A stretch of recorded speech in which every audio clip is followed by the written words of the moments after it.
As those watching might have seen already, we're in quite a special location, surrounded by these ancient books. Could you explain to us briefly where we're at? Yes, so we are in the old book room, the inner sanctum of the Bibliotheca Philosophica Hermetica, so the Library of Hermetic Philosophy, which is a collection that is the inspiration behind the museum, which is also where we're at, which is the Embassy of the Free Mind, which is in a magnificent canal house called the House with the Heads. So we're in the old book room of the museum, which is in a very important, beautiful canal house in the heart of Amsterdam. So, I think a great way to start this podcast and to show the significance of the place where we're at is to talk about this concept of the golden thread. Could you explain that? Yes, so I'm a researcher in the field of Western esotericism, and so there's a academic sort of field dedicated to studying esoteric traditions, mystery traditions, and one of the sort of common ideas you encounter in research and literature in esotericism is this idea of this perennial philosophy, or also sometimes called the Prisca Theologia, which means ancient wisdom, or just simply known as the golden thread. And this is what a lot of the mystery traditions are talking about. And my field, my focus in my PhD research is on a tradition called Rosicrucianism, and they're also announcing this. They're announcing their participation in this golden thread narrative, and this is a 17th century tradition. But basically, the idea is that there is this sort of universal, pure wisdom that different traditions may have different stories about, different symbols, different representations, but fundamentally the idea is that there is a golden thread, or this perennial wisdom that is always relevant, always true, that threads through the different religions and philosophies and stories throughout history. And what you have in a lot of the books in our collection that we're surrounded by are people contributing to this narrative that, whether it's in Rosicrucianism or Kabbalah or alchemy or theosophy, one of the common, things you encounter is that they are the current representatives of this golden thread. Now, we can expand on that if we go to this history of the Renaissance, because that's when this really comes online. And I could tell that story briefly. That might give some nice historical background. So at the entrance to our museum, we have a statue of an Italian called Marsilio Ficino. Is that a name that rings any bells? No, it doesn't. Well, probably to some of the viewers it does, maybe. But probably the name of Medici maybe rings a bell. So, which we also have statues of in our great hall downstairs. So in the 15th century in Florence, there was this council organized by the church, an ecumenical council, and that the Medicis were present for. And there was a purpose of the council was to unite the Christian tradition again, to unite the Orthodox with the Roman Catholics, which ultimately failed. As we know, the tradition was not united in the end, but there was many speakers at this council, many lectures, and there was a delegation sent to this council from Constantinople. And one of these speakers, a philosopher called Gemistos Plethon, there's a very important book written about recently, he delivered these lectures about this Greek philosopher Plato. Probably another name you recognize. Yes, I do, yeah. So Cosimo was present for these lectures about Plato and the Greek philosophy, and became very interested in it, and became determined to find the books of Plato, which were not known or lost, or in some cases intentionally destroyed in the Middle Ages. And so Cosimo sent out a lot of book scouts to try to find the books of Plato, to look through monasteries and other places where these books might have been preserved. And one day, shortly after this, one of these book scouts discovers the books of Plato and delivers them to Florence and presents them to Cosimo. And Cosimo was very excited about this, because this is the arrival of the Greek philosophical tradition and the sort of wisdom of the ancients, And so it was so important to get Plato translated, because they were written in ancient Greek, of course. And that's the problem, because they could not read ancient Greek, and so they needed to get the books of Plato translated into Latin. And this was so important to the humanists in Florence at this time and to the Medicis themselves, because there was this idea in the air, shared by a lot of these people, that there was this Prisca Theologia, this golden thread wisdom narrative, and Plato was thought to be the oldest known source of this pure wisdom that was given directly to human beings from God at the in remote antiquity. So it was so important to get this source translated. Plato, the sort of oldest known repository of this golden thread wisdom. And so Cosimo has the books, but there is a problem. He needs to get them translated. And there's one important teacher of ancient Greek language at this time in Florence, and the brightest student of this teacher was a 19-year-old Marsilio Ficino. Okay. So that's where Ficino comes in. So Cosimo goes to Ficino and offers him a bunch of money, offers him a villa at Careggi to stay in, and offers him the Platonic Dialogues, and says, get to work. Ficino enthusiastically accepts this offer and begins this monumental translation project of all the works of Plato into Latin. And then something unexpected happens, which is another book scout arrived to Florence shortly after Ficino begins this project, books that were evidently written by an ancient Egyptian wisdom teacher called Hermes Trismegistus.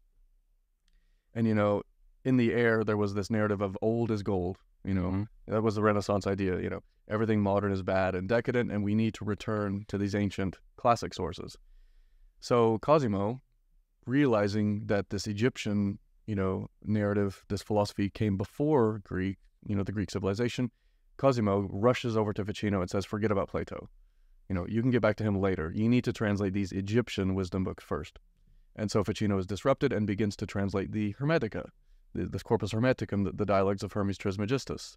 And Hermes was thought to be an even older source of this golden thread, because he predated Plato. So that was what was so important to the Medicis. And this is a really famous story you can read about. It's really such a fascinating history. A woman called Frances Yates wrote a great history of this in the 20th century. And so, in any case, Ficino completes both of these translation projects over the next several decades and introduces into Europe for the first time the Platonic philosophical tradition, the Greek tradition, and the Egyptian wisdom tradition simultaneously. And now, we think these are like the main sources for Western thought. Alfred North Whitehead, the American philosopher, said, the safest thing you can say about the European philosophical tradition is that it involves a series of footnotes to Plato. So now we see, Plato especially as a main father, source for European philosophy. But, prior to the 15th century, these were completely unknown. Didn't Plato himself say actually as well that he got some of his knowledge from Egypt as well, from ancient Egypt? Right. So, and I haven't read all the dialogues of Plato, but I know in one of the dialogues, I want to speculate it's the Phaedrus, but I'm not sure. There is this remark of Plato that he had journeyed to Egypt, and but in any case, this story is so important to our collection that we're surrounded by, because all of the books in the collection are in some way related to Greek thought, to Platonic thought, or Neoplatonic thought, or to earlier Egyptian wisdom, to the Hermetica. And in fact, we have the first editions of Ficino's translations just behind me, actually. Wow. So this place is called Bibliotheca Philosophica Hermetica. Right. Is that because here you believe that a lot of other streams of thought came from or sparked from Hermeticism, or is that Hermeticism the most important? So, I mean, it's a sort of umbrella term, the Hermetic tradition, And so whenever people refer to the Hermetic tradition, there are many traditions that are included in the Hermetica. So this is the Hermetic library, or a Hermetic library, but within that library we have alchemy, Kabbalah, Theosophy, Freemasonry, Rosicrucians, mysticism, even tarot, astrology, very disparate, in many cases totally unconnected traditions, but what they have in common is that there are a few commonalities. Actually, there's a few very important ones.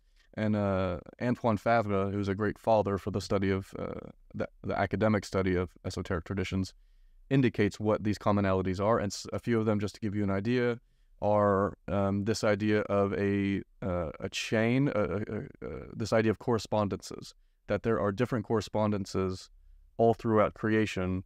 And so, for example, for the Kabbalah tradition, this would be the Sephirot, the Kabbalistic tree of life, this mystical Jewish tradition. And that's how, that's the thing that connects all levels of reality. But then if you look at, a lot of things in like the art of memory, which is also an important tradition, the works of Raymond Lull, Raymond Yoy, I was told the pronunciation, is that these are, he clothes them in a different language. He calls them dignities. There are these sort of, it's also related to this chain of being, the Great Chain of Being, which was the sort of dominant worldview throughout the Middle Ages, that everything's connected. Mm-hmm. The heavens, the planets have a sympathetic connection to us. The macrocosm, the planets, the heavens have a connection to us down here, to the microcosm, to the plants and animals and everything. And so, today is Sunday, so that's all about sun. The sun and Apollo and gold, and I don't know, a certain type of flower. And so there's a certain so the correspondence's worldview is that, and what you have actually in a lot of our magical manuscripts and other manuscripts are lists, correspondence charts. So you'll have a list of the archangels connected to a planet, each of which is connected to a Hebrew letter, to one of the pre-Christian gods. And so they're trying to it's a sort of map, it's a metaphysical map. It's a correspondence chart. That's a commonality. Another commonality is that nature is not something inert or dead, but it's a living thing, like the earth is living, and it's a much more ecological sort of awareness about nature. And that's also common to a lot of sort of neo-pagan movements, is sacralization of nature rather than this rejection of nature as fallen, which you find in a lot of sort of Orthodox traditions. Also, another commonality is that a lot of the traditions were either intentionally kept secret from within, or they were censored by the church. There's this famous Index Librorum Prohibitorum, this famous list of prohibited books. Okay, yes. From the 16th century. The Catholic Church says you shouldn't go anywhere near. In many ways, this is a list of the titles in our collection. And in fact, on many of the title pages, you find people that have written Liber Prohibitus on the front page. So we're in many ways sort of the current stewards, or stewards of this narrative of the Prisca Theologia. We are trying to maintain this history. I mean, out of all the libraries in the world, I think that out of the authors that are here, probably a disproportionate amount whose lives were ended prematurely, right? Just because they were writing things that weren't allowed at the time. Yeah, it's, I should say that I'm not an expert in all these traditions. I focus on Rosicrucianism, but the famous example of that is Giordano Bruno, who was familiar with the Hermetica, and was active at the court of Rudolf II and a very important free thinker. He was writing, books containing really heretical ideas, that, the sun is just a star and that the universe is infinite and there's many worlds out there, really heretical stuff. And he was burnt at the stake in 1600 by the church for this, these heretical opinions. So that's a important example. Right, so many of these people also were kicked out of their homelands. If they weren't barbecued, they were exiled, and that's also important for my research and for this house, because this house hosted a lot of these free thinkers. The famous example is in Jan Amos Comenius, a Czech Moravian teacher of language, but he was exiled. Many people were exiled. And to come to your research, you're writing a PhD about Rosicrucianism? Yes. So my focus for my PhD is on a sort of symbolic tradition within Rosicrucianism, but that's to put it simply.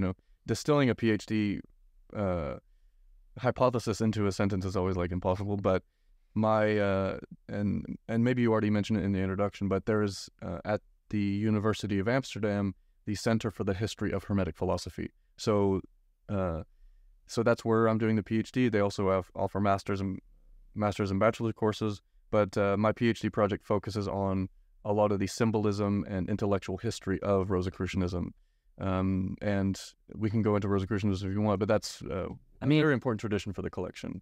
First thing, it is different to Freemasonry, right? It's completely separate from that. Yes, there are some interesting overlaps. There is the earliest reference that connects both of these traditions is in the 17th century in a poem I think 1634 or so, but it mentions the Rosy Cross and the Mason Word in the same poem. So as far as I know, that's the earliest explicit connection of the traditions. And also in the Scottish Rite, Freemasonry, I think it's the 18th degree, is called the Knight of the Rose Cross. So the Freemasons acknowledge the tradition for sure, but they are separate traditions. And I just gave a lecture at a lodge, a Freemasonic lodge, a couple of days ago, and this was actually part of the discussion. And I actually spoke with someone who was initiated into the Scottish Rite, and he had mentioned, so we had an interesting discussion about this. But even within the Netherlands, there are Rosicrucian organizations, you have your Freemasonic organizations, and they occasionally, like, will visit, as far as I know, I'm not a initiate, I'm not a Rosicrucian, I'm not a Freemason, I'm a historian, but there are some overlap. I think they do, have discussions and things, but they are separate traditions. So these are traditions that go back centuries, right? Yes. Nowadays, how much percent of it, like what percentage of it would you say is still in touch with that historical tradition, and what sense of it is more just because I feel like a lot of these societies might sometimes also just be a men's club or something, so what percentage, are there still groups out there that are very much in touch with this historical tradition? That's a really good question, actually. And on the men's club point, I heard once, especially in the U.S. context, that Freemasonry isn't so much about, mysteries or esoteric knowledge. It's really a way for men to get away from their wives for an evening and to drink beer. Yeah. And so it is a sort of men's club, and lodges do vary. The culture of one lodge is very different from another. So now, how much are they connected to the historical content? That's a good question. So, for example, the rituals, at least in Freemasonry, are transmitted historically, and so those don't change a tremendous amount, as far as I know. So there is a certain form for the ritual, but how much does each member, know about, the publication of the Rosicrucian manifestos, or who offered them, or the historical transmission? I don't think that's so important, and for a lot of them. Some of them are definitely like, really into it for sure, probably, I'm speculating. But fundamentally what the Freemasons offer are tools and an experience. There's a ritual, and it's something that has to be experienced, and it's not like, historical knowledge that's being, taught in that sort of way, as far as I know. And the Rosicrucians, they definitely are inspired for sure by the early history of the tradition, but they'll as far as I know, and I don't know a lot about modern Rosicrucianism, my research is focused on the 17th century, the sort of beginnings of the tradition. But as far as I know, they offer courses on the lectures on Buddhism, or alchemy or Sufism, and so but Rosicrucians, even the modern ones, are a great example of a perennial current. So they very much believe in this perennial philosophy that threads through the different traditions, and that's what they're searching for. This revolves around enlightenment, right? I think that's a core concept for sure. Enlightenment, wisdom, knowledge, and consciousness, and there's a lot of keywords there, but enlightenment is certainly one of them. I don't know if there's any merit to it. Is there any truth in Rosicrucianism and Freemasonry spawning from earlier Templar traditions, or how did they start? Is there any truth in that? You hear it a lot, that the Freemasons, for example, and I'm not an expert in Freemasonry. I know a few things, but I want to first acknowledge my ignorance. I'm a historian, and I want to, because there are experts out there that really know this stuff. Henrik Bogdan is an important Scandinavian scholar of Freemasonry. Maybe some others will come to mind. Henrik Bogdan is the one that really comes to mind.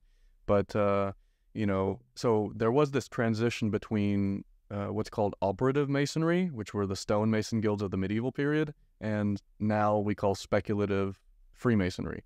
And so, for example, the stonemasons who built the cathedrals in Europe were traveling through Europe and staying at these lodges, and they would exchange craft secrets and how methods of building, and now the Templars. So this is something you come across occasionally, or I come across occasionally, that the Templar documents, whatever that means, we have the final sort of master of the Templar tradition, Jacques Molay, I think was his name, Molay, right? Who was executed. I've been to the place in Paris where he was burned. Oh wow, interesting. Okay, wow. It's right in the center, and there's all that's left is a little plaque with like a remembrance. This is the place where Jacques Molay was.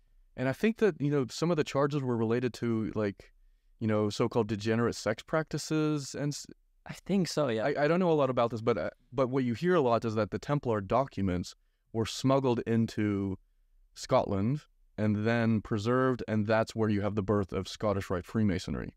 Now, I don't know how true that is, but it is one of these sort of narratives you hear a lot. But again, I refer people to the work of Henrik Bogdan and other, scholars on this. But the Templars, we had a Freemasonic group that visited some time ago, and we have a room here dedicated to the Holy Grail tradition. We have a lot of literature and some nice artifacts. And one of these, Freemasons mentioned, it all goes back to the Templars, And I didn't really probe him further on that comment. It just, I took note of it. I'm like, yeah, I need to do my homework, And then there is a great primary source. We call him Eliphas Levi, who was a very important practitioner or magician. He wrote a book called The Doctrines of Transcendental Magic, which we have rare first editions of in our room here. And he begins that book with a discussion of Jacques Molay and this whole Templar narrative that's very interesting, puzzling, and worth investigating. So that's Doctrines of Transcendental Magic. People can look into that. You mentioned there's a room for dedicated to the Holy Grail here. I think the first work of esotericism, or the first concept of esotericism that most people are introduced to, is through the Da Vinci Code, the book and the movie. And that talks about the Holy Grail with this holy bloodline. Right. Could you explain something about that? Is there any truth in that, or is it more fiction than? That's another fun question. So the Da Vinci Code book was based on another book called Holy Blood, Holy Grail. And that book was authored by three persons, one of them called Henry Lincoln. And Henry Lincoln was he produced a lot of the Doctor Who episodes in the 1960s.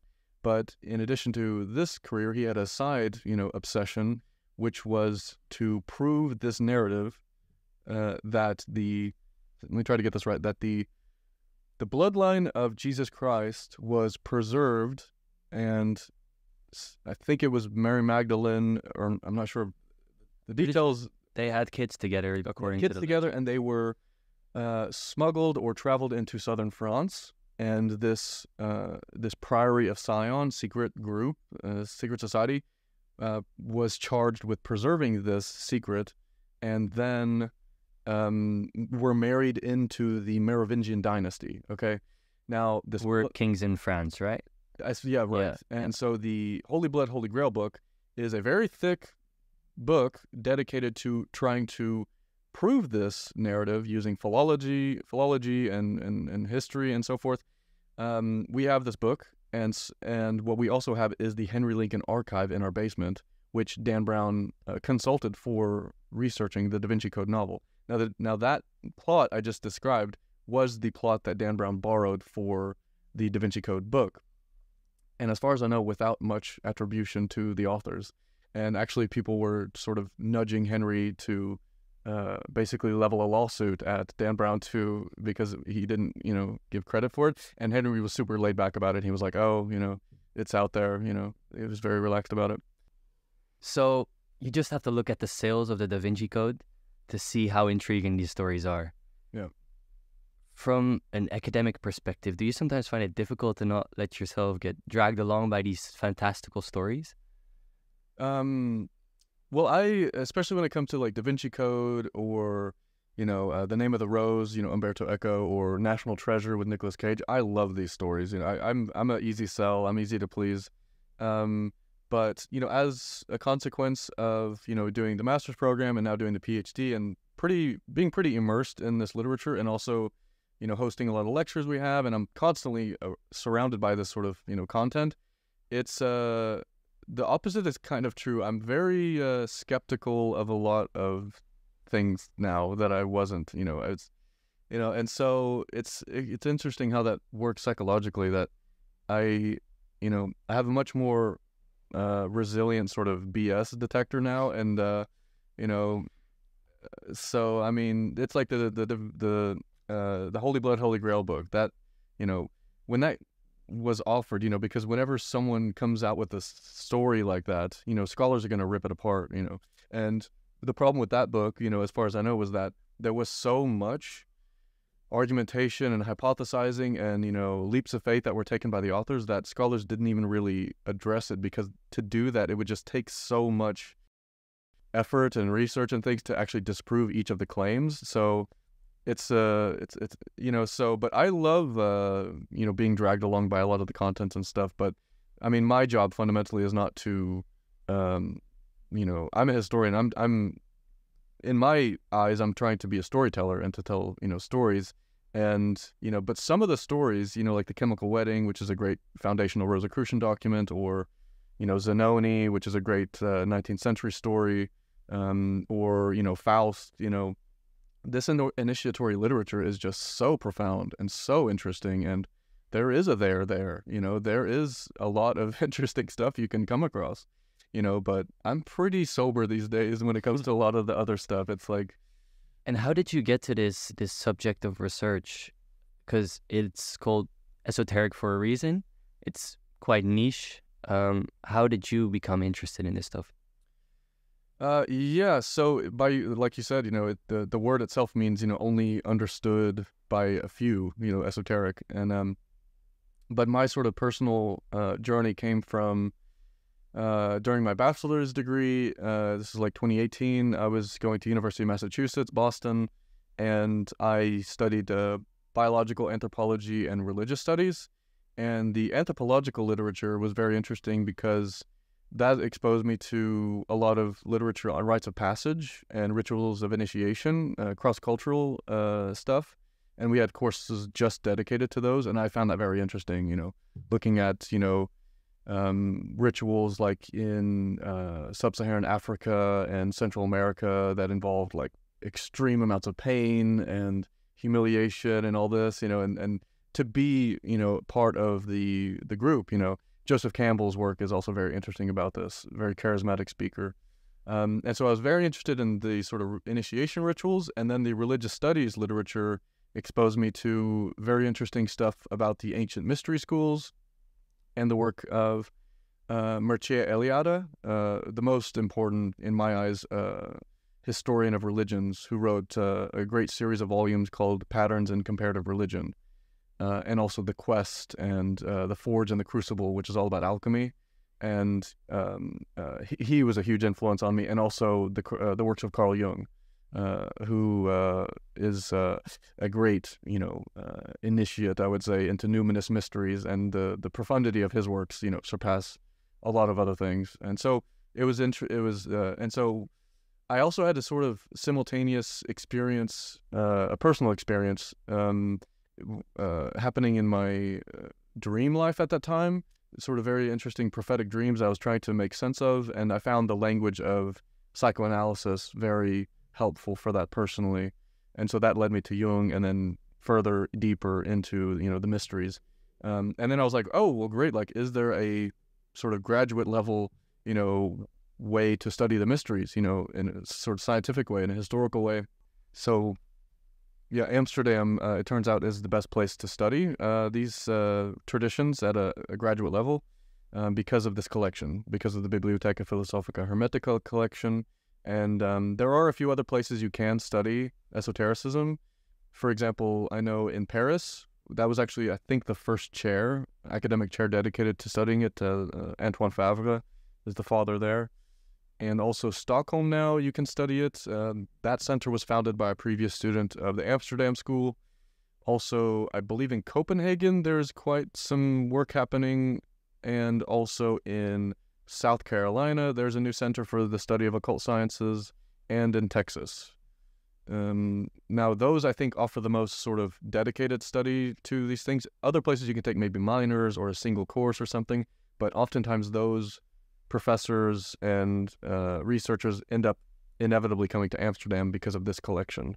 So that's the significance of this collection. But to get back to the sort of personal interest was that I had these dreams that I found very interesting, that the language of psychoanalysis helped me navigate, and that was also sort of influenced by 3 extremely powerful psychedelic experiences I had.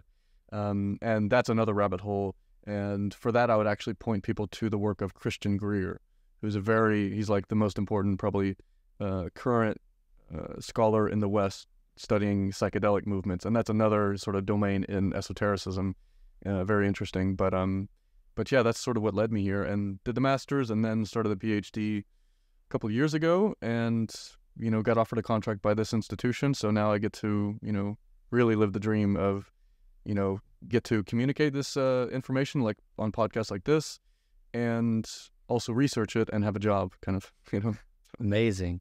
So actually, I think there's been also research done about psychedelic experiences in the past, right? Looking at the Bible, seeing if certain things might have been influenced by psychedelic experiences. Yeah, Brian Muraresku is probably who you're referring to, The Immortality Key, a book that came out a few years ago. And Christian, my colleague, he knows the author, and sort of sort of teased him a bit because he was, I think, frustrated at one point that his book wasn't being taken seriously by academics.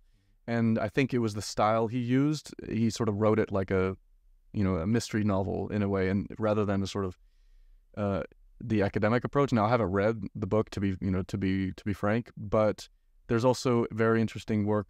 Christian Greer and Eric Davis. Eric Davis wrote a really beautifully written work called Technosis, which is all about myth, magic, and mysticism in the age of information. And that's a brilliant book. And he also did a lot of work on psychedelic movements, I think.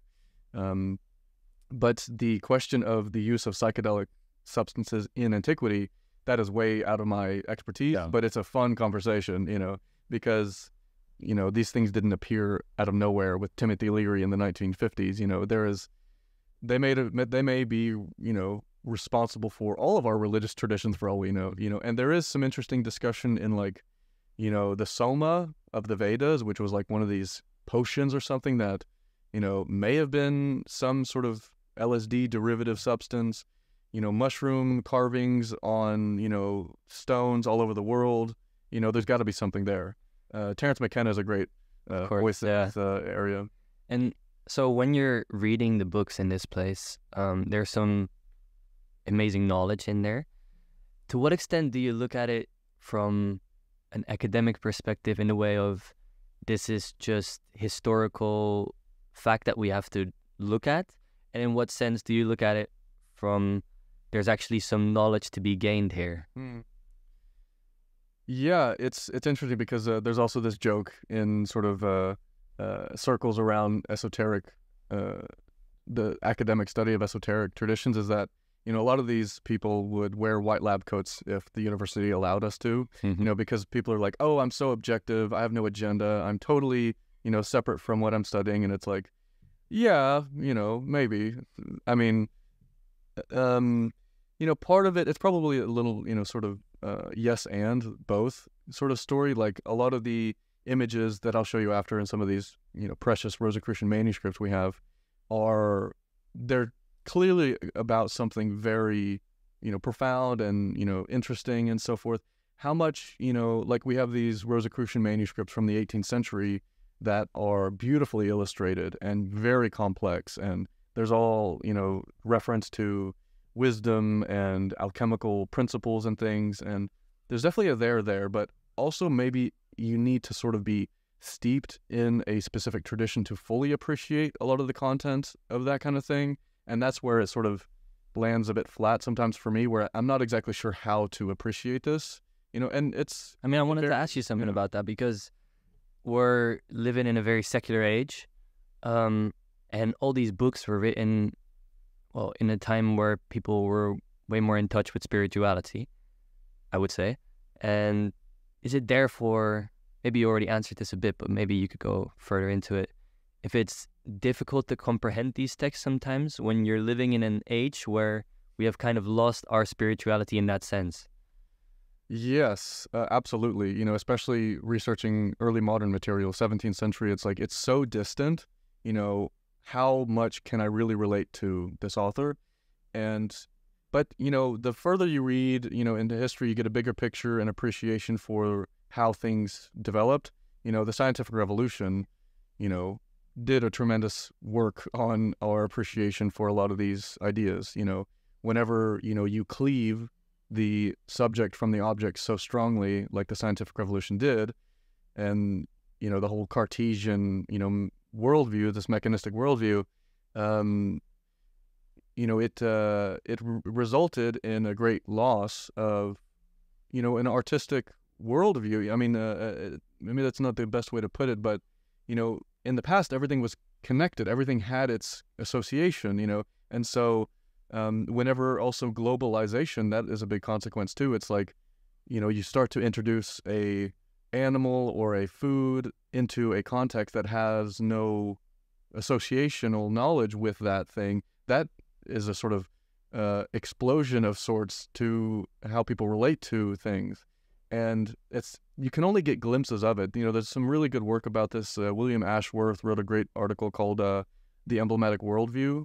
And that gives you some idea of how people used to relate to these things in the past. You know, how much can we really capture that worldview? It's limited, you know, but there's certainly ways to approach it, you know, because, you know, there is a lot of interesting discussion in religious experience literature about how people phenomenologically experience the beatific vision, you know, the mystical experience.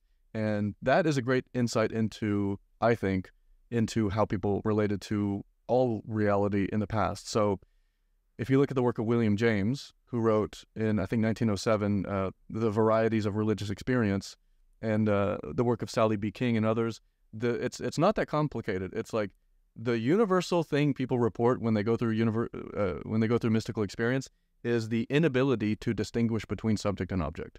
So that's the whole monistic, you know, all is one, you know, message that the mystics have been talking about forever. You know? Yeah. It's like, you know, that is what it turns out to be. But now the scientific revolution, it's like, no, it's a dualistic conception. There's an objective world out there, and you are separate from it. You know, you are the perceiver. You know, to put it, you know, briefly. But I think a lot of, let me say it differently. Like in the past, and I think a theme of this place as well is that spirituality and science were kind of connected.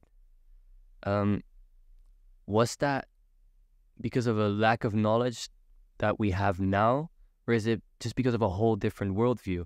Because I feel like a lot of these texts are being dismissed on the fact that, oh, but today we have this certain knowledge, so we can dismiss this, but maybe it's just a different stratum of knowledge. I don't know how far that actually comes to the truth, or if there's, I think the thing I'm trying to get to is we have this sense of what some would call like the Church of Progress, that somehow over these centuries we've become better and better and stuff, and that us today are the epitome of what humans can be. Like, we're the most intelligent, we have the best healthcare because we have smartphones, we're the most intelligent.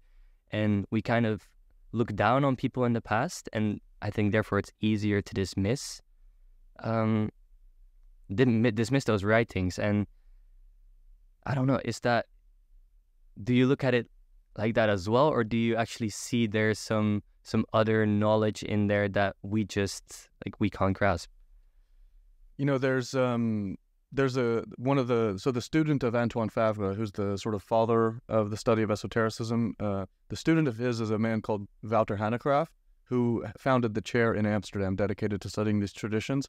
And his narrative is that these are forms of rejected knowledge. So it's a sort of epistemological observation that there isn't a single kind of knowledge, and that, you know, there are different forms of knowledge, but what all these are, you know, what they have in common is that they were all rejected. They were excluded from the universities, and also this sort of Church of Progress idea you mentioned. There's a lot of interesting metrics. You can sort of discuss about it, but there is this idea. On the one hand, things are better than they've ever been. Infant mortality. So the Steven Pinker narrative that everything's getting better on paper, and like there is something to that.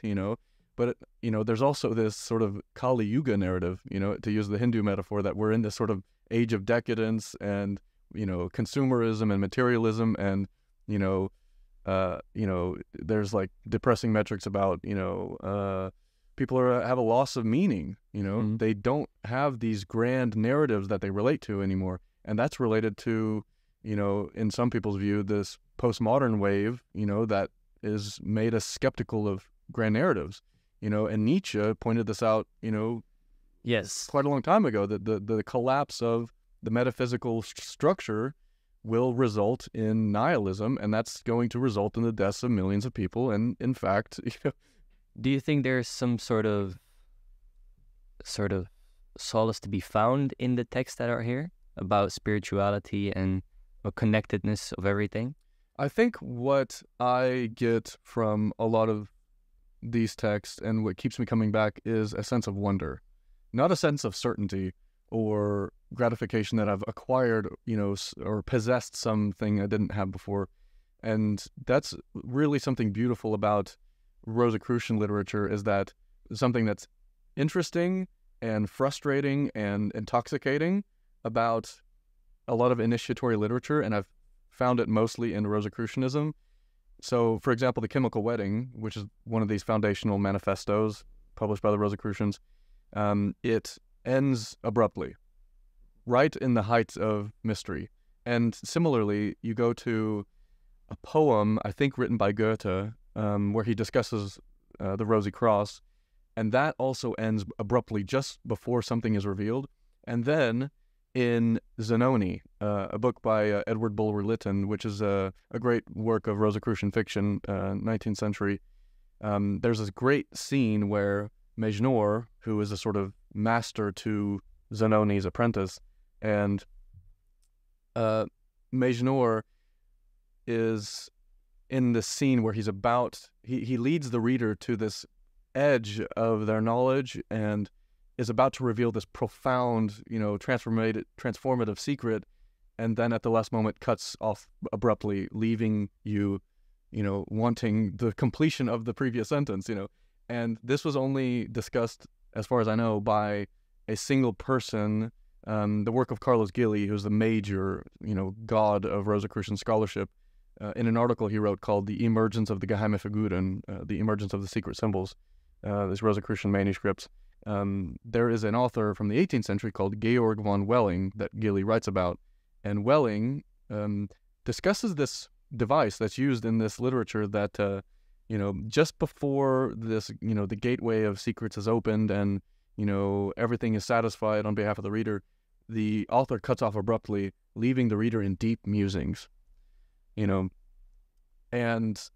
it inspires a sense of wonder in the reader and allows the reader to sort of come to their own conclusions. You think that was the aim of the text?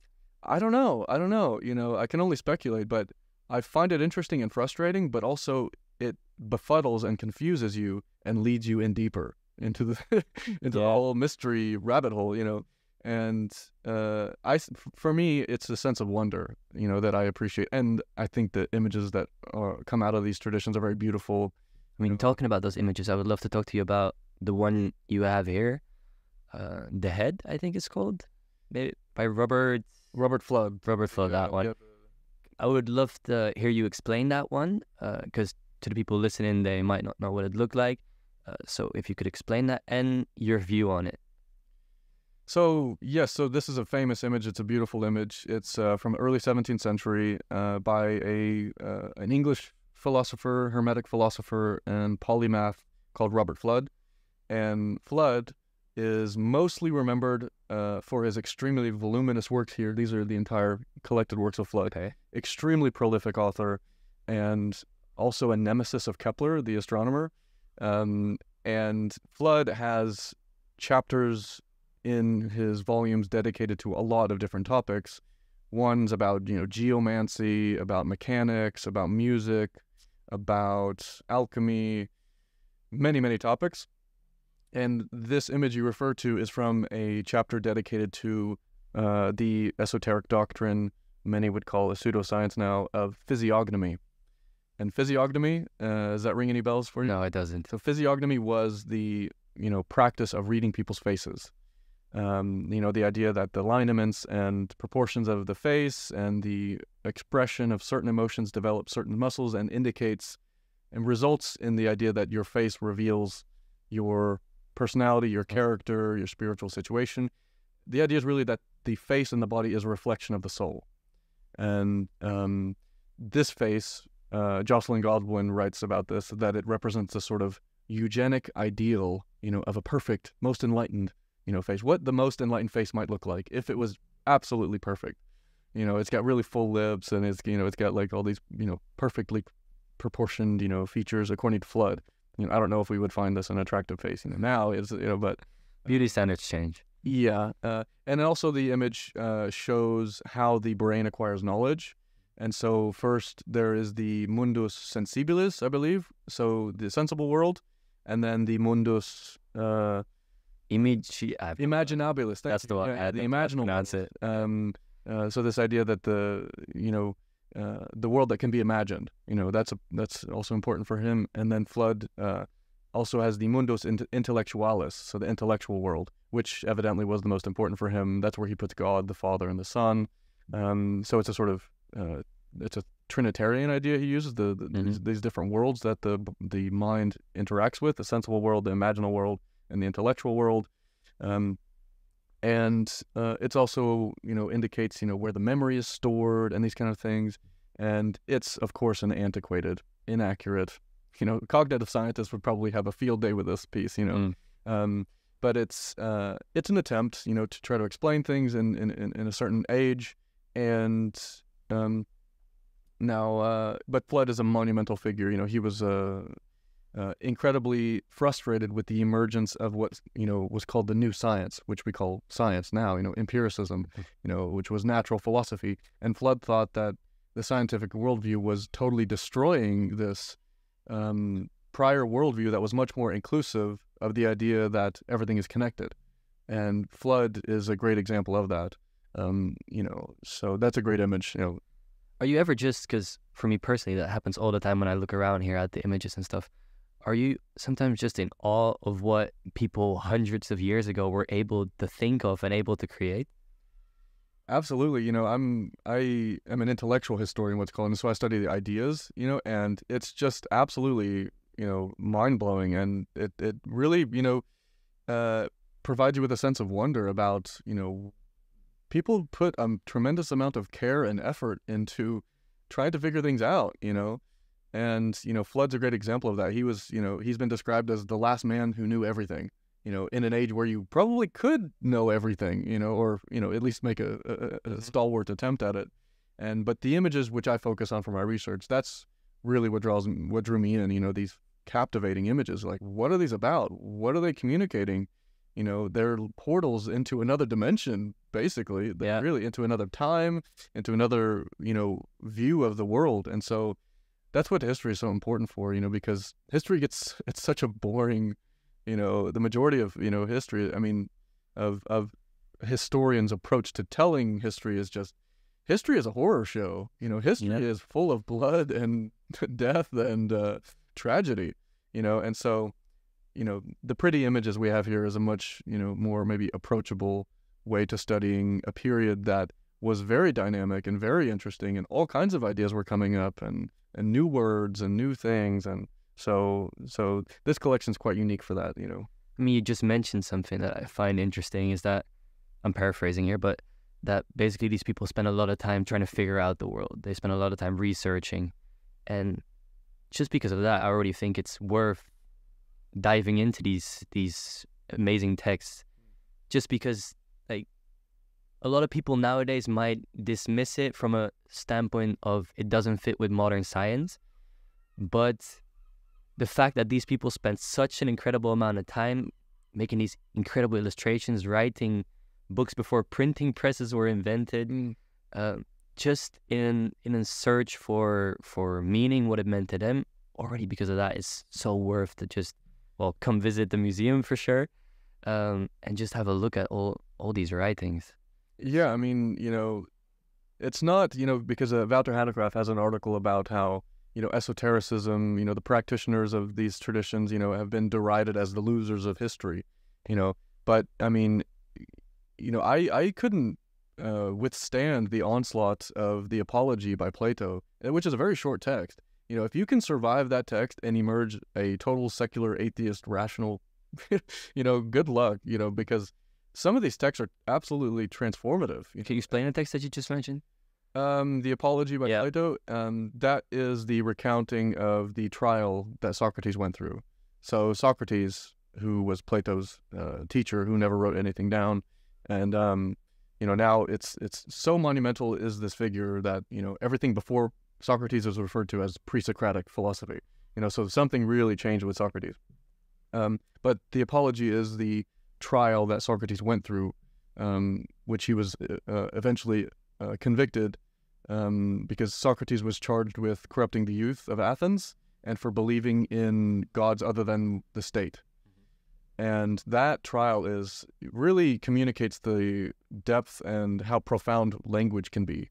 It's, and I'm reading in the English translation also, and so Socrates was convicted of these crimes after a defense, that was absolutely incredible, and convicted to death for these crimes.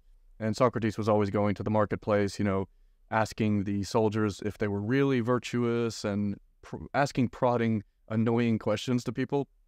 And Socrates was the wisest man in Athens, according to the Delphic oracle. He visited the Apollo at the Temple of Apollo. They had this oracle, and Socrates visited them. And Socrates asked who the wisest man in Athens was, and the oracle said, "You, Socrates, are the wisest man." And Socrates said, "That cannot be because I don't know anything." And the oracle basically said, "Precisely. That's why." And we're sort of I'm jumping a bit here, but then the Rosicrucians, they are very much putting forward whatever Plato revealed, because they say that the height of knowledge is to know nothing, and that's straight out of Plato, straight from Socrates, that he was the wisest man in Athens because he knew that he knew nothing, and that's a great, and so the Apology is wonderful, but just, I try to give the authors the benefit of the doubt, and, a lot of it wouldn't measure up to the rigorousness of empirical science, but I think there's a great harmony in a lot of the books, actually, that you can unite a lot of the findings of these books with, the findings of... It's not totally separate, like, people may think. There is, a lot of the things that were discovered in these texts were developed, refined, and, now, if you go to Frances Yates's narrative, she says that science didn't result in spite of these texts. Science resulted because of these traditions. Like, we have science now because of these books, these authors. So that's one narrative. Amazing. Actually, during the time of Plato, were they already aware of Hermetic philosophy, or was that not around at that time yet? Now, this is a question for Dylan Burns, the antiquity specialist at Amsterdam, and but and some of the history, as far as I know, of this period, does blend in with mythological history a bit. We began with a discussion of Ficino and the translation of the Hermetic texts. Now, in the 17th century, I think 1651, a very sober classical philologist, actually critically analyzed the Hermetica, the Corpus Hermeticum, and determined that they could not have been written any earlier than the 2nd century, actually, which totally destroyed this ancient, Egypt narrative, at least for the text that Ficino had. Now, there is also the discussion that the Hermetic text that Ficino received were based on that was already a translation from older texts that were written in the original Coptic, because the ones he gets were in Greek, Now, that we're not sure of. we also don't know if Hermes was a individual or a school or a, symbol for the philosophy in ancient Egypt. But I think Wouter Hanegraaff, in his most recent book on Hermetic spirituality and the historical imagination, writes that he speculates, I'm not sure how strongly, I haven't read the book in its entirety, that there was a Hermetic school in Egypt, we're quite sure of, and even some of the practitioners or devotees of the school have been identified. So, for example, Iamblichus, who wrote on the mysteries of the Egyptians, Chaldeans, and Assyrians, the first real cross-cultural analysis of the ancient mystery schools, and Zalzimos of Panopolis, who wrote, he's famous for these visions of Zalzimos, which are these very puzzling dream visions that are also alchemical. So Zalzimos, Iamblichus, and Wouter points out another one that escapes me at the moment. But his conviction is that there was this ancient Hermetic school in Egypt, and there were at least a few people we can identify as being followers of the school. Where does the Emerald Tablet come into that story? So the Emerald Tablet is where this famous "as above, so below" line comes from that people may have heard. It begins, "That which is above is like that which is below, and that which is below is like that which is above," to accomplish the miracles of the one thing. It's a very short text, about 10 lines. It's called the Bible of the Alchemists, and it's originally a 9th century Arabic text that gets translated into Greek and Latin later on. And this is a bit of a puzzle, and I'm not sure exactly how it relates to, Egypt, but it's called the Emerald Tablet of Hermes. And in many of the images we have, you have the text of the Emerald Tablet, or you have a imagistic depiction of it. I'll show you quite a famous one afterwards. And but it's a puzzling cryptic text that can be interpreted, many ways. There's the whole materialistic interpretation of the alchemist, but then it's also referring to this microcosm, macrocosm idea, which is a sort of fractal idea.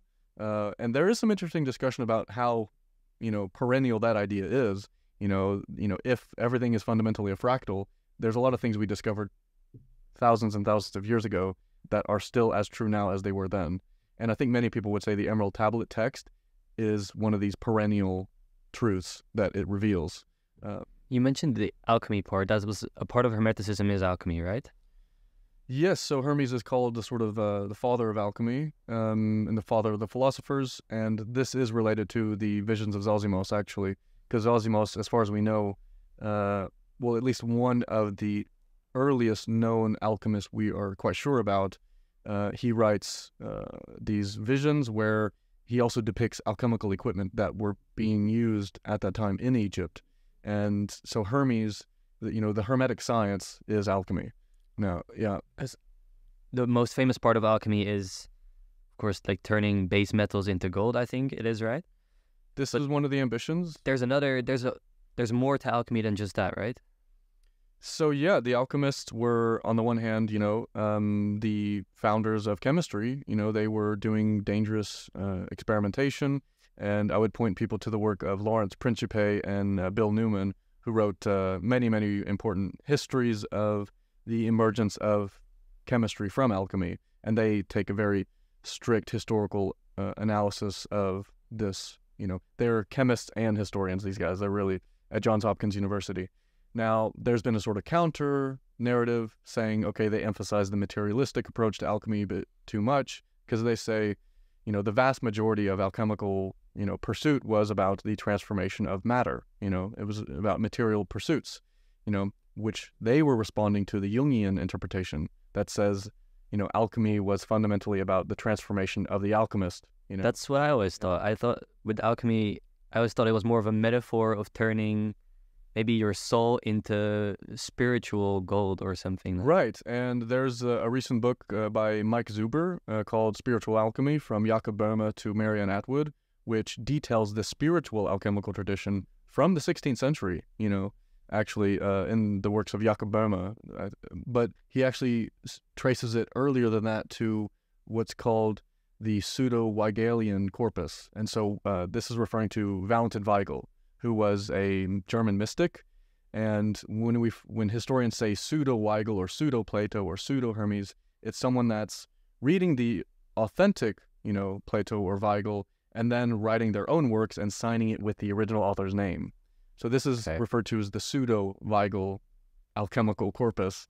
And Zuber points out the beginnings of a spiritual alchemical tradition in the 16th century in this pseudo-Weigelian corpus that then gets received by Jakob Böhme, who uses alchemical imagery and symbolism to refer to something clearly not material, all through to Marianne Atwood. And that's a really great story maybe to Please explain. Yeah, so Marianne Atwood, which Mike Zuber's book finishes with, she was a researcher, an author, who wrote this very important book called A Suggestive Inquiry into the Hermetic Mystery. And this is a great story. People should look into this further. It's a great thing to look into. Marianne Atwood was the daughter of a man called Thomas South, and they jointly wrote many sort of esoteric works, but the most important was this one I mentioned, A Suggestive Inquiry. And that book they had finished. This is actually a modern copy. We have one of the originals. And I just want to actually, I'm glad this came up. I want to read how she begins that book with this very short paragraph. From remote antiquity and through successive intervals in the higher spheres of mind, the tradition of an art has circulated, but so dark and enigmatical as to evade vulgar apprehension entirely and baffle the most acute. Now this book, which you can see is quite voluminous, she and her father brought to the printer and began to print the book, and then went home, and then in a moment of lucidity, rushed back to the printer and purchased every existing copy and brought them home and burned every copy because they thought that they had revealed too much of the Hermetic mystery.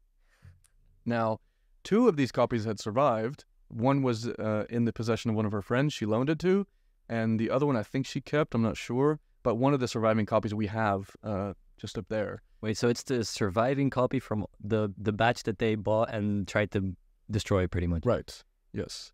Wow. Yeah, and that's, so people can look into that. I think it's maybe even available on archive.org. What's the difference between the surviving one and the one that came, the official version after? Well, no, I think the copies, like these modern copies we have, I think they're pretty faithful to the original. Okay. As far as I know, and I'm not an expert in Atwood, but she, Atwood, is the 9th century manifestation of a spiritual understanding to alchemy. Okay. And then it gets picked up by Ethan Allen Hitchcock, who wrote another book on a spiritual, moral approach to alchemy, that it's all about morality. And then the other 2 famous authors, the most famous is Carl Jung, of course, who wrote the Psychology and Alchemy volumes, and a colleague of Jung's who does not get much attention, but should, a guy called Herbert Silberer, who wrote a book called Problems of Mysticism and Its Symbolism. And he begins that book, which is a total exploration of psychological alchemy with a reference to a Rosicrucian story from the 17th century. So there is a spiritual alchemical tradition. Mike Zuber proved that. It's a minor tradition. It's not as big as the, chemical alchemy that goes at least back to the 16th century. And that's even influenced by antiquity writings by, I think, Valentinius, which was a Gnostic author, but I'm not certain about that. But Mike Zuber's book, Spiritual Alchemy, from Jakob Böhme to Marianne Atwood, that's a great book. It's available now. It was one of the most recent PhDs published from the University of Amsterdam. And his advisor is Peter Forshaw, who's another very important scholar of alchemy and my PhD advisor, and a great human. And people should look into the work of Peter Forshaw also.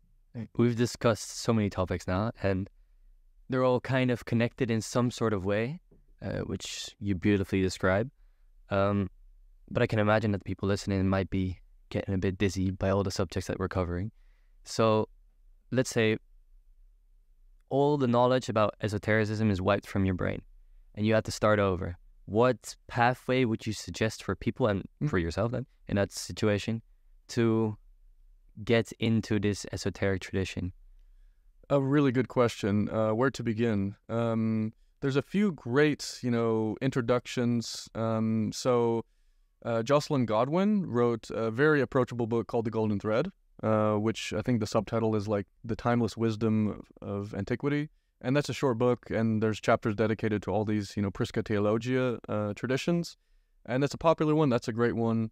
If you want to read further and read some more primary stuff, I would recommend reading the Rosicrucian Manifestos, the Fama Fraternitatis, Confessio Fraternitatis, and the Chemical Wedding, or just read the Chemical Wedding. That's also quite approachable.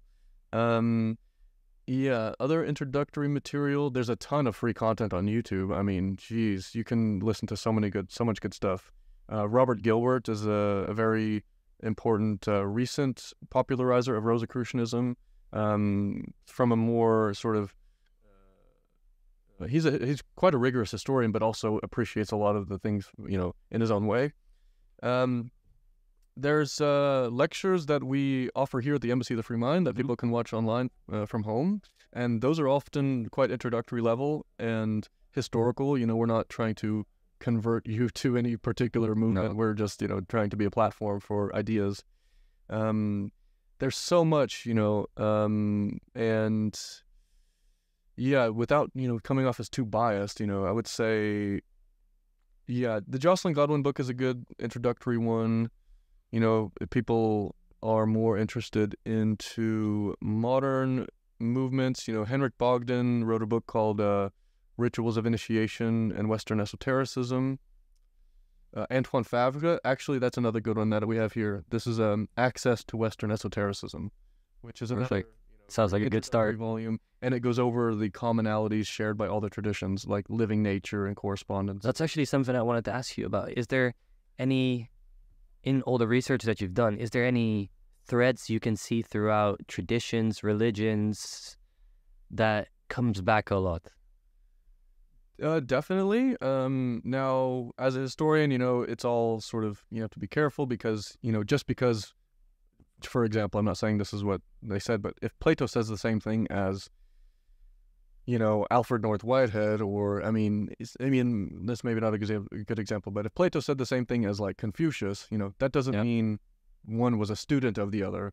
You can come to the same conclusion, without being historically connected.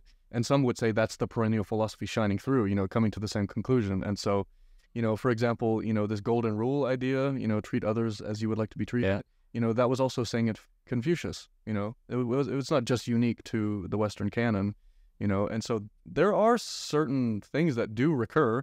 This idea that the whole goal of mysticism is, the dissolving of the object and subject, That's very simply put. It's like the EMC squared of the history of mysticism. It's like, that's what a lot of mystics are after, and they may use different language to describe it, but phenomenologically, they're after the oneness, the monistic all is one experience. So you don't have to know a lot. You don't have to read a lot to come to these conclusions. You don't have to be educated at all, and that's something I think a lot of people in the field of, esotericism are too lost in the most recent sort of theoretical, approach, or, they lose the forest for the trees, and it's like, we're supposed to be humanists, we're supposed to be like, communicators of, these ideas, not just sitting in an ivory tower talking to 10 people that can understand you, so I'm trying to, and I'm very much a student, my advisor, Peter Forshaw, who's brilliant at this. I'm trying to write and speak, maybe I hope it's coming across that way, in a way that anybody could appreciate, not just someone that's like a student of, one of these traditions, but, people have different approaches. Is there maybe it's probably a very difficult question, but is there a favorite book in the collection of yours?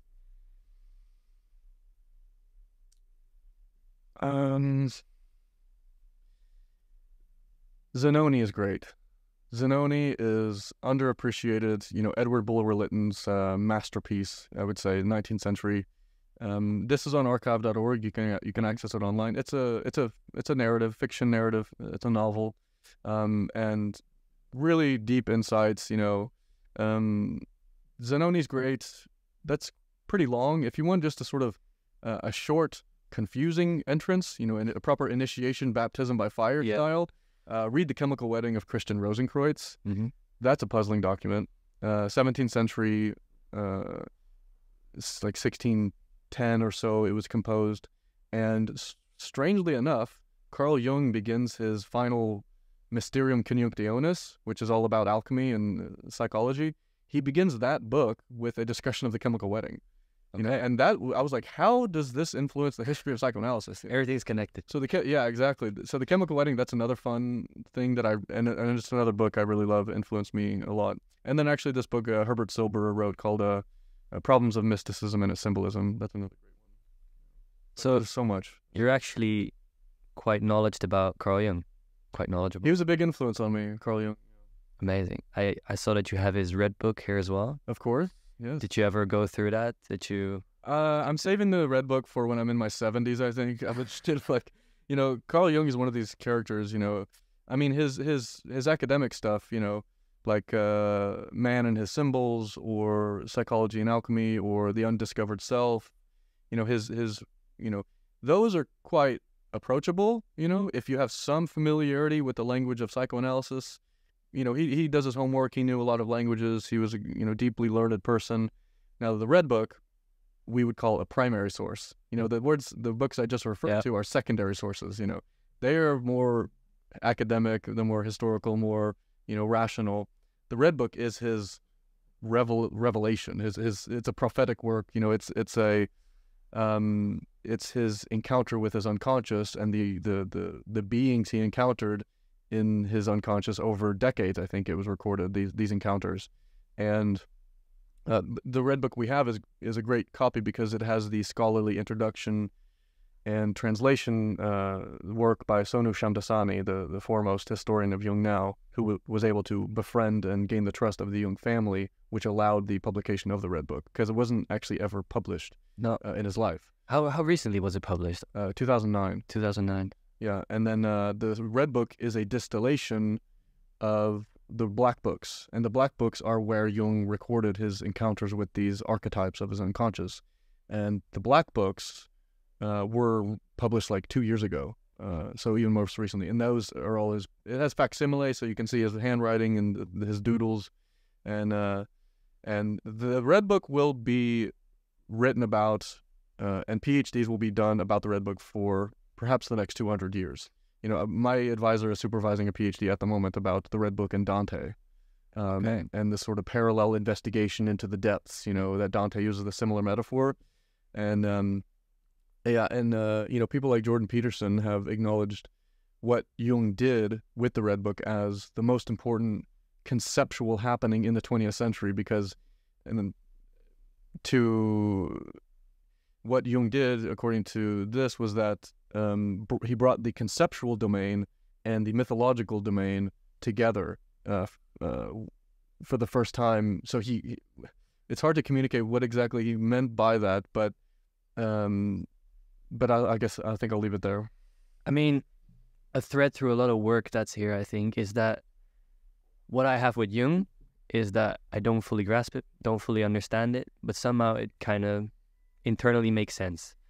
And I think that's the case with a lot of work here. It doesn't necessarily, for example, the image that we talked about with the minds, you don't fully have to understand what it actually is for it to still, maybe it comes back to the wonder you talked about, to appreciate the wonder in it. And I think that's maybe a thread through everything. Now that we've talked for about an hour, that from 2,000 years ago to Jung writing, less than 100 years ago, it's still that wonder that comes through and everything, looking for the answers, sometimes even looking for the same answers that people were looking for 2,000 years ago, which really leads me to the thought that maybe it really is about that wonder. Maybe it's not about the actual answers.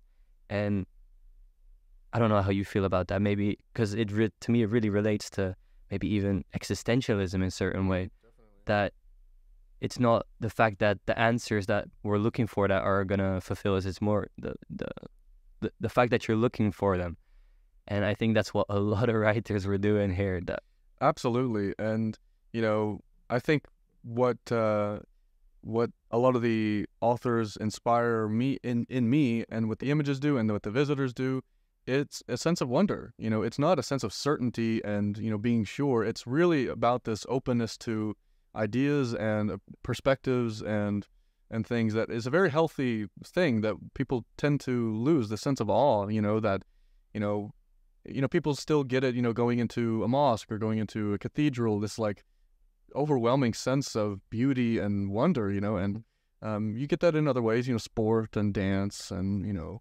gastronomy, sexuality. These things offer this sort of like, greater than you sort of experience, and it puts you in the moment, and so I think that, and certainly for Jung, he saw, the writings of the alchemists as continuity between the ancient Gnostics and the moderns. And so, in that view, there is this thread, there is this, continuity. We aren't just fallen and separate from everything that happened before. We are the, products of the strivings of our ancestors. And, it's so, in that view, there is this sort of thing that we are continuing. Do you think that modern academics maybe has, in some sense, maybe divided the subject and the object too much? I would say, and I'm very critical of academic culture in many ways. It can be overeducated. People can be overeducated, and the worship of abstraction, I think, has gone too far. People are so convinced of their theories and their, but abstraction is not, the in my view, and this is where I'm taking my historian cap off and revealing my sort of personal feelings about this. I think it's like, if you have to explain why something is beautiful, it's not, and if you have to explain why, why you're convinced by a certain thing, and to put it generally, I think that the worship of abstraction has gone too far, and I think we need to remember that we are humans and we should champion humanism again. It's not a new idea. It's a very old idea, and to wear a coat of many colors, to use the biblical idea, and to, be open-minded, and to see that, you are a fellow sufferer, and so is the person you're with, and you should try to be a little more kind, like Aldous Huxley said. After all the reading Huxley did, he said, the ultimate conclusion I come to and to tell people is to treat others with a little more kindness. And that's, I think, a great idea. That's a great way of looking at it. And I think what a lot of writers did from the books that are here is that they were looking internally a lot, which leads me to the last subject I want to discuss with you. And I don't know how much you know about it, but I would love to know some more about Gnosticism, which, as far as I know, is a sort of stream of Christianity about 2,000 years ago that really, to put it very simply, put more focus on looking for God internally than externally, which is why the church wasn't very happy with them, because, of course, if you're not looking for God externally, then there's nobody that can have power over you.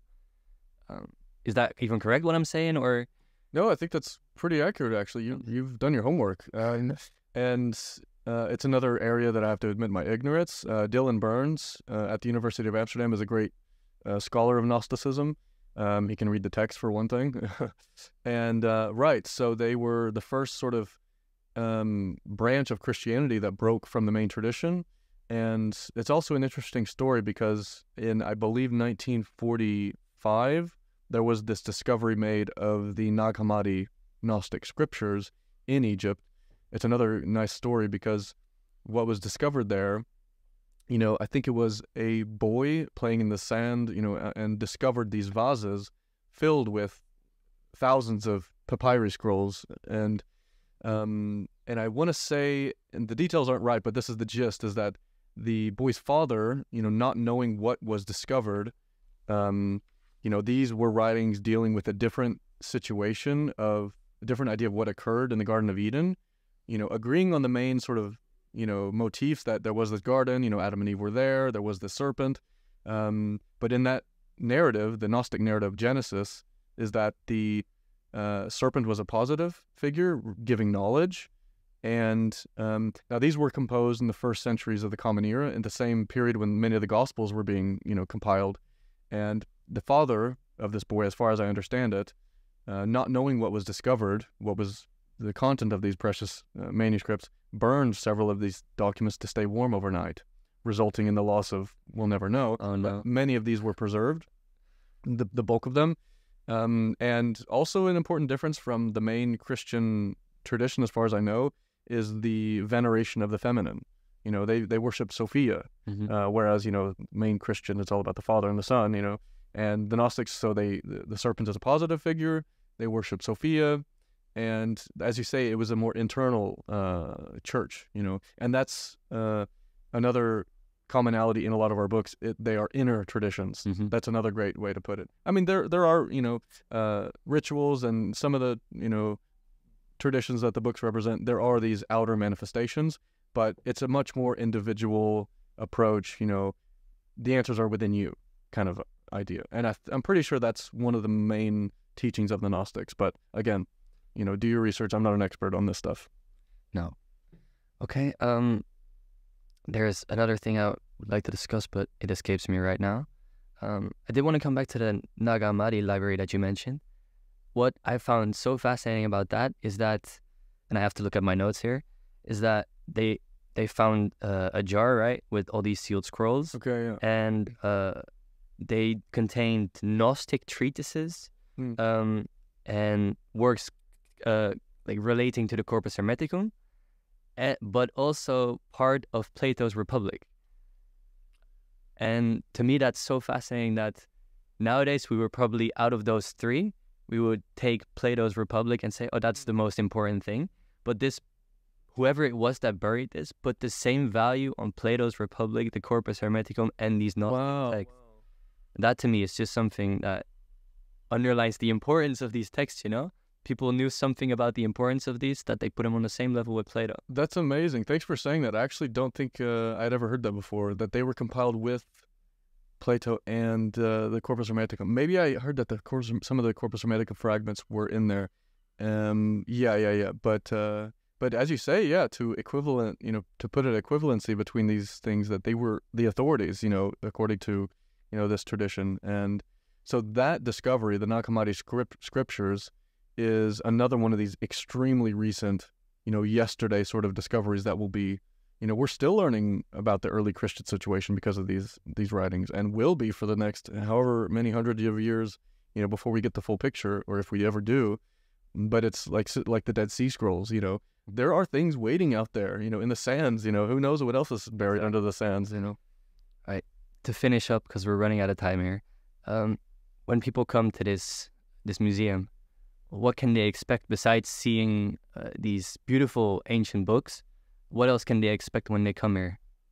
Yes, so we have a general guided tour, which is a great way to get familiar with the content, because the museum is covered in images framed, which are images from the books. And many visitors come in and they sort of they definitely have a sense of wonder, but there can be too much of that. And they're like, where am I? What is all this stuff? How do I get my orientation? And the general tour we offer is really, really helpful for that. Also, we have a publishing house. We have a lot of books you can buy, and a nice web shop. We offer lectures once a month with experts in various fields, sometimes twice or three times a month. And these lectures vary from artificial intelligence and ChatGPT to the mysteries of antiquity and the Gnostics and alchemy and all kinds of topics. These also can be watched from home, from anywhere, and then you get the recording sent afterwards. We also have lunch concerts with conservatory musicians once a month, and these are really fantastic performances. We also have workshops for kids, craft making and things like this. And we have a cafe. We have a fantastic garden. Many people come just for the garden, in fact, with about 400 tulip bulbs planted. So if you're ever in Amsterdam and you like a coffee and a bit of wonder, come by and have a chat, and reach out. So, yeah, it's an amazing place. So everybody should definitely go and visit. Corey, thanks so much for doing this. Thanks for taking the time, and good luck with all your research. Thanks. Yeah, it was a pleasure. And yeah, good luck with everything here. Thanks.